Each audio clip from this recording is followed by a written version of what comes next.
Olá pessoal, bom dia, tudo bem? Sejam bem-vindos ao canal Daniel Lopes. É sempre um prazer e uma honra contar com a sua audiência. Eu quero dizer para vocês que a gente tem uma data aí, que é uma data para nós ficarmos bem atentos, porque depois dessa data pode ser que o cenário mude completamente. Pelo menos é o que todo o aparato midiático está nos fazendo acreditar. A gente viu um artigo de um importante analista, aí um dos mais influentes jornalistas do Brasil na segunda metade do século XX, pelo menos na opinião do mainstream midiático, dizendo que o Brasil está vivendo uma situação muito tensa. Eu vou deixar os links aí aqui embaixo para vocês saber depois de onde eu estou tirando a informação, quem é o jornalista. E ele falando que o Brasil pode estar caminhando para a sua maior crise institucional desde o dia 13 de dezembro de lá dos anos 60, 1968. E segundo ele, numa matéria que publicou aí no importante jornal de grande circulação nacional, ele falou que já tem data marcada, esse jornalista. Ele falou que é a noite do dia 2 de outubro, quando o Brasil vai conhecer o resultado do pleito desse ano. E ele disse que o cenário previsível é o seguinte: o pessoal olha o que rolou e se a atual gestão não for vitoriosa, para ele, né, para esse jornalista, ele está achando que a intenção da atual gestão é, se perder, dizer que não concorda. Não concordo. E ele fala que aí se instaura o grande problema que ele chamou de um grande elefante na sala, né?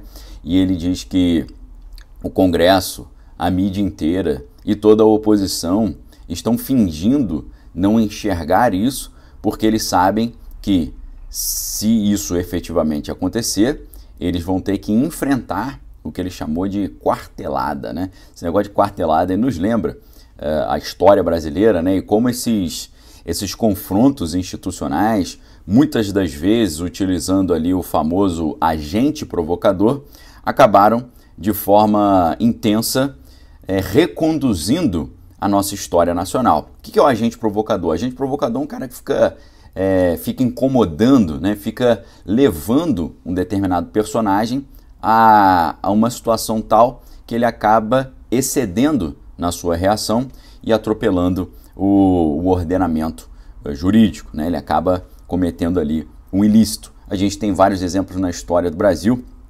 O Major Jorge Elias Ajus, né, que se infiltrou na insurreição anarquista de 1918, durante o cenário do primeiro grande conflito global, cuja meta era completamente derrubar a gestão daquela época, fazendo uma grande sublevação social, né? Então, desde 1918 a gente já tem isso. A gente tem a história também do Cabo Anselmo, que, segundo alguns analistas, teria agido como agente provocador a serviço, né, dos órgãos de segurança brasileiros e também a serviço talvez da CIA, né, provocando ali aquela revolta dos marinheiros na década de 60, que acabou levando a encrenca lá, que mudou o regime no Brasil. Inclusive também, segundo alguns intérpretes, né, as demonstrações lá de 2013, que comentamos ontem, né, das chamadas Jornadas de Junho, essas demonstrações, nós vimos também casos ali do pessoal da P2, né, dos agentes de segurança infiltrados no meio dos manifestantes, atuando como agentes provocadores. Ou seja, como é que é isso? Você tem uma cena emblemática, né? Você tinha um grupo de pessoas reclamando na frente do Palácio Guanabara, estado do Rio de Janeiro, e as forças de segurança que queriam dispersar aquele grupo. O que eles fizeram?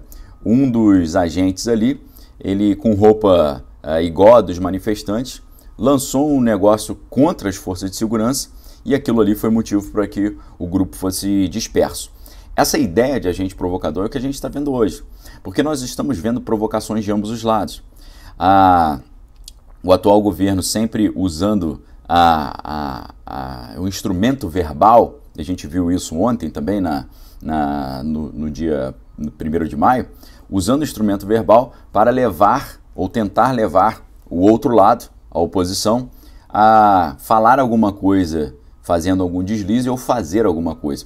Acabou havendo uma fala aí do outro lado que irritou muito os militares, e isso acabou sendo positivo para o atual governo, porque fez com que aquelas ideias de que os militares não estão apoiando mais o governo, não estão dando carta branca, luz verde, eles ficaram mais unidos, né? Falando, tá todo mundo atacando a gente, vamos nos unir. Parece que isso aí, para a oposição, foi um movimento errôneo, uma vez que acabou unindo o outro lado. Ao mesmo tempo, você vê que a oposição fica toda hora cutucando o presidente, cutucando o governo, para ver se ele comete algum deslize, para ver se ele escorrega na casca de banana. Dessa forma, estamos vendo um claro cenário de agente provocador, um claro cenário de um tentando fazer o outro cometer um erro e utilizar esse erro para enfraquecer o lado opositor. Isso no cenário interno, mas principalmente no cenário internacional também. Por quê? A gente viu também um artigo do ex-cônsul dos Estados Unidos no Rio de Janeiro, publicado também no jornal de grande circulação nacional, que mostra também como os Estados Unidos, com essa nova gestão aí democrata, tentaram fazer uma política de boa vizinhança com o Brasil. Talvez não tenha dado certo, porque o Brasil acabou indo lá pedir um apoio, ou demonstrar uma certa solidariedade com Moscou para que eles continuassem enviando fertilizantes para nós.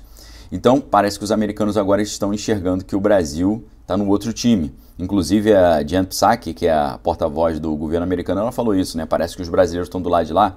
Eles começaram a colocar em grandes jornais de circulação nos Estados Unidos palavras anônimas criticando o governo brasileiro por ter ido a Moscou e tal. Então, parece que não deu certo a política da boa vizinhança e agora a ideia pode ser tirar o Brasil, o atual governo do Brasil de cena. A gente vê isso com a visita daquela diplomata americana Victoria Nuland, que por onde ela passa, coincidentemente, os governos caem, né? Então ela é o derrubadora oficial de governos e ela estando no Brasil na semana passada foi algo muito preocupante. Mas esse artigo do ex-cônsul, ele confirma essa ideia de que está havendo uma dicotomia entre os interesses nacionais e os interesses norte-americanos. Isso aí é muito preocupante. Lembrando a vocês que para a oposição no Brasil, quem tirou do poder a ex-presidente do Partido dos Trabalhadores foi os Estados Unidos com a CIA, fazendo uma espécie de revolução colorida aqui, que seria em 2013 e 2014 aquelas jornadas de junho. Lembrando que essa ideia desses movimentos coloridos significam conflitos híbridos. É você usar agente provocador, quinta coluna, conflito por procuração, você usar meios não tradicionais para fazer valer um movimento de poder e uma tomada de poder, dominando o coração e as mentes de um determinado povo, controlando o povo à distância, sem ter que estar ali presencialmente. É o que, segundo o pessoal da oposição, aconteceu em 2013. Na opinião deles, a CIA levantou aquela animosidade contra o governo daquela época, isso fez o governo cair, colocou consequentemente o vice-presidente Temer na época no poder e consequentemente abriu o caminho para a eleição do atual governo. Para eles isso tudo foi um movimento de interesse americano. O problema é que agora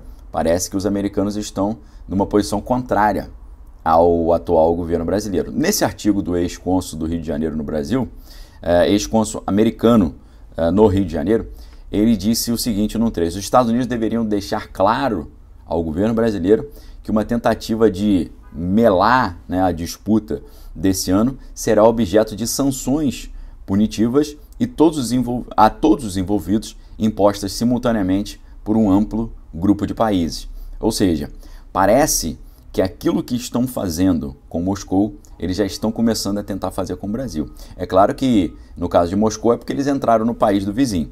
No nosso caso seria porque o Brasil não está cuidando bem do seu meio ambiente e porque o Brasil não está respeitando a ordem natural das coisas. Então vejam que você olha o noticiário e você vê aquelas enormes sanções que estão sendo impostas a Moscou. Não fique surpreso se sanções daquela natureza começarem a aparecer aqui no Brasil. Primeiro sobre o meio ambiente, depois dizendo que o governo não está jogando o jogo certo, não está dançando conforme a música.